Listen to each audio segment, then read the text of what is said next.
Hello friends, great welcome to my channel. आज से हम शुरुआत करेंगे डायरेक्ट इनडायरेक्ट नरेशन की। रूल बाय रूल चलेंगे। आज शुरुआत करेंगे प्रोनाउंस के रूल से और एक्सरसाइज भी करेंगे। हर वीडियो में देखेंगे कि आपको कितना समझ में आया। नरेशन। नरेशन का मतलब होता है कि किसी की कही हुई बात को नरेट करना, कुछ बताना। It can be spoken directly. Directly बोला जाता है तो डायरेक्ट स्पीच है, इनडायरेक्ट मैनर में बोला जाता है तो इनडायरेक्ट स्पीच है। दोनों में क्या डिफरेंस है, let us see with the help of example. देखिए, हिंदी का एक एग्जांपल देखते हैं। राम ने कहा मैं बाजार जा रहा हूँ। तो राम ने एग्जैक्टली यही वर्ड्स बोले ना, क्योंकि अपने लिए बात की। जब मैंने उसको इनडायरेक्टली नरेट किया किसी और को, तो मैं कहूंगी राम ने कहा वह बाजार जा रहा था। So in English, Ram said, I'm going to the market. Ram told that he was going to the market. He was. अब राम के लिए हम I की जगह he use करेंगे because now we are narrating something about a third person, that is Ram. सारे rules को समझेंगे, किस तरीके से प्रोनाउंस में चेंजेस आते हैं, किस तरीके से टाइम फ्रेम चेंज होता है, किस तरीके से कौन सा टेंस चेंज होता है। तो एक एक करके अलग अलग वीडियोस में समझेंगे डिटेल में। Anika said, I'm going to buy a dress. Anika said that she was going to buy a new dress. Right.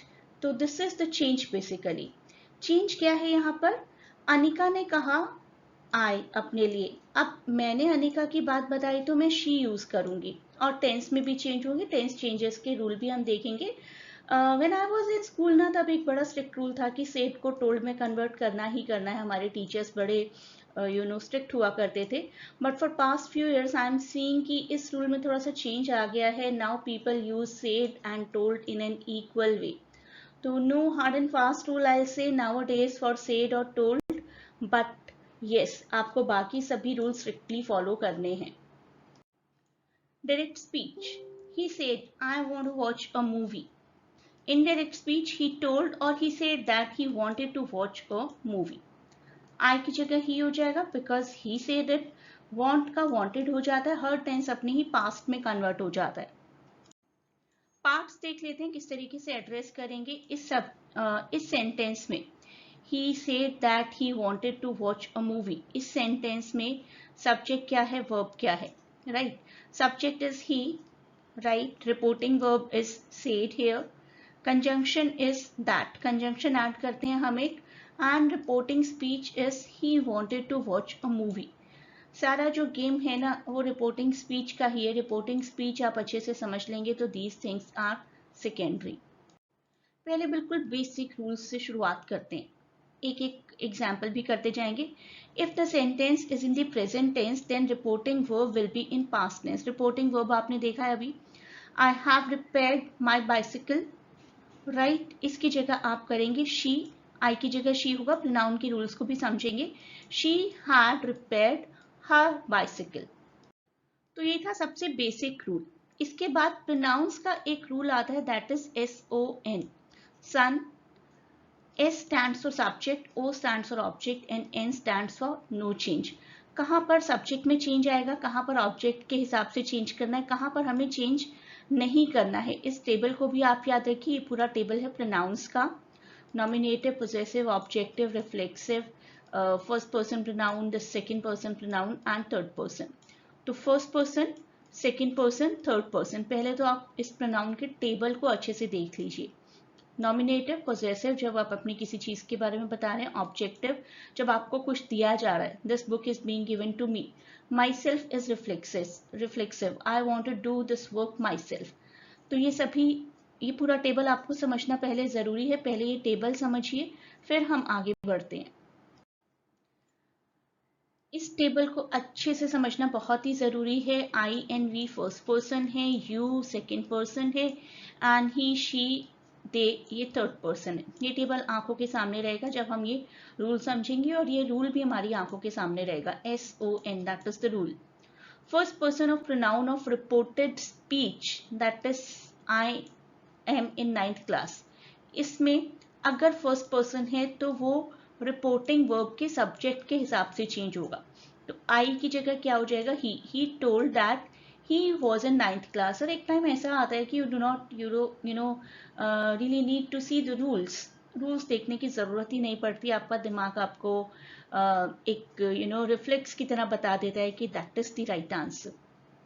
अब रूल नंबर 2 हमारा कहता है सेकेंड पर्सन, ये है हमारा rule number 2, second person of pronoun of reported speech is change according to the object of reporting verb. Reporting verb ये है हमारी ही सेड टू मी, यहाँ का ऑब्जेक्ट क्या है, आई, राइट। और अगर हमारी रिपोर्टेड स्पीच में सेकेंड पर्सन है तो वो ऑब्जेक्ट के हिसाब से चेंज होगा। ही सेड टू मी, उसने मुझसे कहा, you have done your work. उसने किससे कहा, मुझसे कहा। तो यू किसके लिए यूज हुआ, मेरे लिए यूज हुआ ना, मी के लिए। तो इस मी के हिसाब से यू में चेंज आएगा। तो यू किसके लिए हम चेंज करेंगे, यू का चेंज हो जाएगा आई।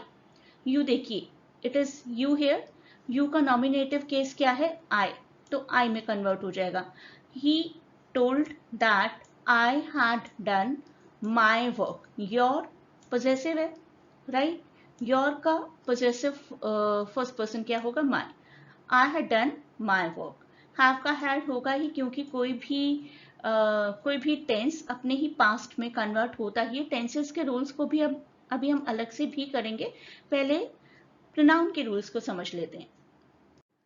अब थर्ड पर्सन में कोई चेंज नहीं आता। She said she will go to Mumbai will get converted into she told that she will remain she would go to Mumbai. यहाँ पर अगर कोई नाम होता, she said that Amit will go to Mumbai, तो यहाँ अमित का अमित ही रहता, कोई चेंज नहीं आता। तो no change is for third person. So first person according to the subject, second person according to the object, and third person no change, as simple as that.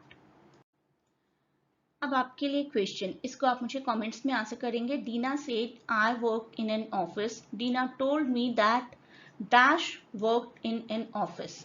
अब यहाँ क्या आएगा, आई, शी, वी, जो भी आपको लगता है यहाँ सूटेबल है मुझे लिखकर बताइए कमेंट्स में, answer 1 and your answer. Same goes here.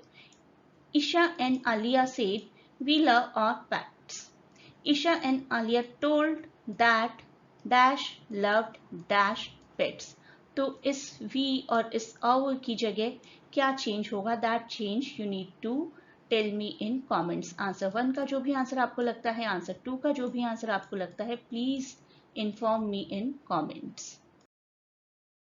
इसी तरीके से हम लोग सेशंस को कंटिन्यू रखेंगे। एक्टिव पैसिव में आपको ऑलरेडी करवा चुकी हूँ इन 7 to 8 वीडियोस, वो वीडियोस भी कवर करते रहिए साथ साथ, and we will continue doing rest of the parts of grammar to.